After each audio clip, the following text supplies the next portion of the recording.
खण्डमण्डलाकारं व्याप्तमेन चराचरं तत्पदं दर्शितं येन तस्मै श्री गुरुवे नमः। हमारे सभी दर्शकों को सादर प्रणाम। जय श्री कृष्ण, राधे राधे।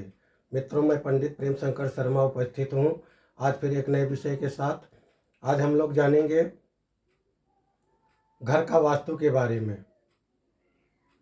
एक रामचरितमानस की चौपाई आप लोग सुने होंगे, क्षिति जल पावक गगन समीरा पंच रचित या अधम शरीरा।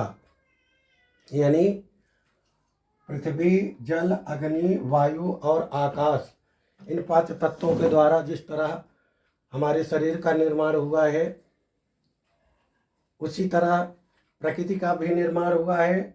और हमारे ऋषि मुनियों ने घर के निर्माण के बारे में भी इसी 5 तत्वों के बारे में कहा है। पृथ्वी का गुण क्या है? गंध। इसको हम लोग ग्रहण करते हैं नासिका के द्वारा, और पृथ्वी को शक्ति मिलती है गुरुत्वाकर्षण अथवा चुंबकीय शक्ति के द्वारा। पृथ्वी हर वस्तु को अपनी तरफ आकर्षित करती है। दूसरा जो तत्व कहा गया है जल, उसका गुण स्वाद है, और उसको हम लोग ग्रहण करते हैं जीवा के द्वारा। प्राप्त होता है जल वर्षा के द्वारा। तीसरा जो तत्व कहा गया है अग्नि, वह उसका गुण है दृष्टि। उसको हम लोग अपने नेत्र के द्वारा ग्रहण करते हैं, और ये प्राप्त होती है सूर्य के द्वारा। और चौथा जो कहा गया है तत्व वायु, उसको जो है हम लोग स्पर्श, इसका गुण स्पर्श है, और इसको ग्रहण करते हैं त्वचा के द्वारा, और शक्ति प्राप्त होती है वायु के द्वारा। पांचवा जो तत्व कहा गया है आकाश, उसका गुण है ध्वनि, और उसको हम लोग ग्रहण करते हैं कान के द्वारा, और ये प्राप्त होती है ध्वनि के द्वारा ही। तो क्षिति जल पावक गगन समीरा, ये जो 5 तत्व कहे गए हैं, यानी यदि इन 5 तत्वों का संतुलन हमारे शरीर में गड़बड़ हो जाता है, तो शरीर में कोई न कोई व्याधि उत्पन्न हो जाती है, बीमारी। उस वात पित्त कफ तीनों अपना रूप धारण कर लेते हैं। प्रकृति में यदि इन 5 तत्वों का संतुलन सही है तो ठीक है, और यदि इन 5 तत्वों का संतुलन गड़बड़ हो जाता है तो कहीं पे भूकंप, कहीं पे अतिबाढ़ आदि जो है, कहीं पे महामारी इत्यादि जो है ग्रहण कर लेती है, पृथ्वी पर आ जाती है प्रकृति में। और इसी का स्वरूप जो है हमारे ऋषि मुनियों ने घर का निर्माण के बारे में बताया है कि कौन सी वस्तु कौन सी जगह किस दिशा में होना चाहिए। जैसे यदि हम लोग घर बनाने के लिए सबसे पहले भूमि का चयन करते हैं, तो वर्ण अनुसार कौन सी भूमि किनके लिए उचित कही गई है, और उसके बाद फिर भूमि पूजन करते हैं, फिर नींव पूजन करते हैं। उसके बाद फिर ये निश्चित करते हैं कि घर में हमारे घर में कौन सी वस्तु किस दिशा में हो। तो इसे ऋषि मुनियों ने किस प्रकार बताया है उसी को समझते हैं। दिशाएं 4 कही गई हैं, सबको पता है, पूर्व, पश्चिम, उत्तर, दक्षिण, मुख्य दिशा 4। उसके बाद 4 दिशा और है, जिसे पूर्व और दक्षिण के मध्य में आग्नेय, दक्षिण और पश्चिम के मध्य में नैऋत्य, पश्चिम और उत्तर के मध्य में वायव्य, और उत्तर और पूर्व के मध्य में ईशान, और बीच वाली दिशा को ऊर्ध्व दिशा कहते हैं, आकाश, और नीचे पृथ्वी समझ लीजिए। तो इन दिशाओं में हम किस चीज़ का कहाँ निर्माण करें वास्तु के अनुसार, वो हमारे ऋषि मुनियों ने बताया है। जैसे सबसे पहले यहाँ आता है पृथ्वी।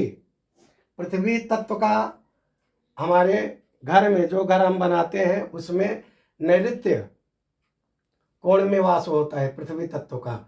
इस दिशा का स्वामी कहा गया है पृथ्वी को। पंच महाभूतों में से जो प्रथम पृथ्वी है वो नैऋत्य दिशा की स्वामी कही गई है। इसलिए इस दिशा को अपने प्रयोग के लिए सुरक्षित एवं वयस्कों का शयन कक्ष बनाने के लिए उचित कहा गया है वास्तुशास्त्र में। उसके बाद दूसरा तत्व जो जल है, जल का स्रोत हमारे ऋषि मुनियों ने पूर्व और उत्तर के कोण, ईशान कोण में कहा गया है, जहाँ पर हम क्या बना सकते हैं, कुआं, नलकूप, पानी की टंकी या जल के अन्य स्रोत इस दिशा में बना सकते हैं। इसके अलावा पूजा घर एवं बैठक कक्ष बना सकते हैं इस दिशा में। तो हमारे लिए या उस घर में जो व्यक्ति रहेगा उसके लिए शुभकारी गया है, कहा गया है। उसके बाद तीसरा तत्व जो अग्नि आती है, उसे हमारे ऋषि मुनियों ने वास्तु शास्त्र में पूर्व और दक्षिण का कोना, आग्नेय कोण जिसे कहते हैं, उसे माना है, उसे दिया गया है।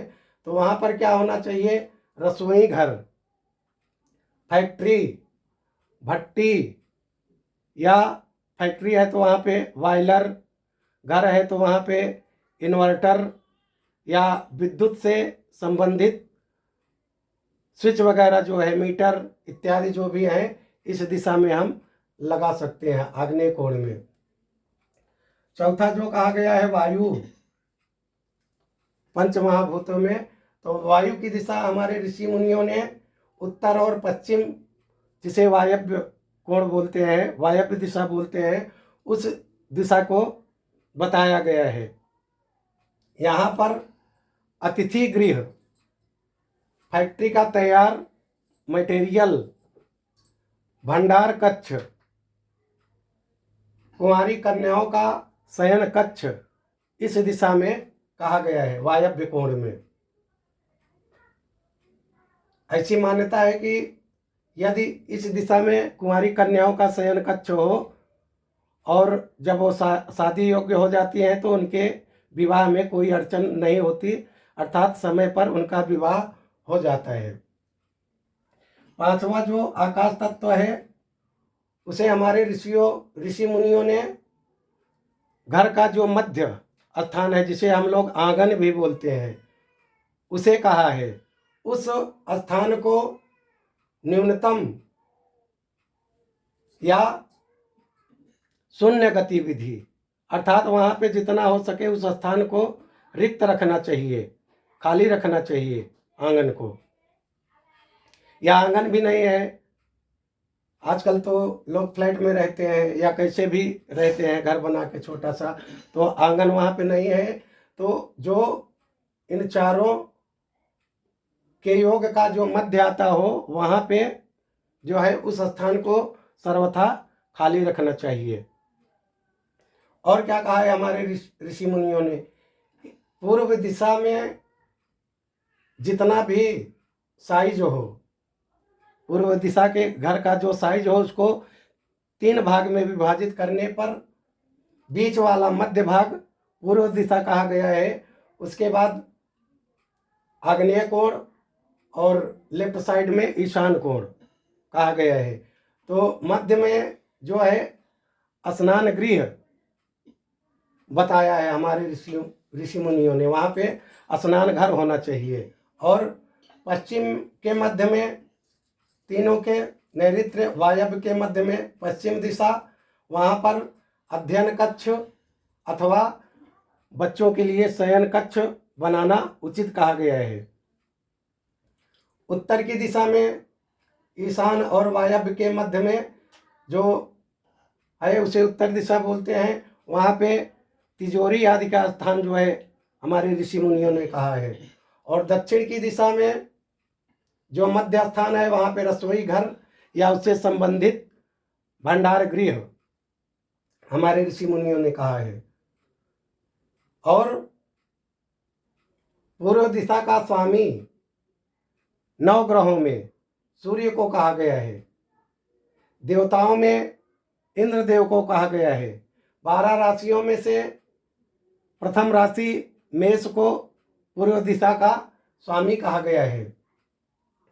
आग्नेय दिशा का स्वामी पंच तत्व में अग्नि को, तो 9 ग्रहों में शुक्र को, और देवताओं में वायु को, तथा राशियों में वृषभ और मीन राशि को स्वामित्व प्राप्त है आग्नेय कोण का। और दक्षिण दिशा का स्वामी जो है मंगल को कहा गया है 9 ग्रहों में, तथा देवताओं में यम को, और राशियों में कर्क राशि को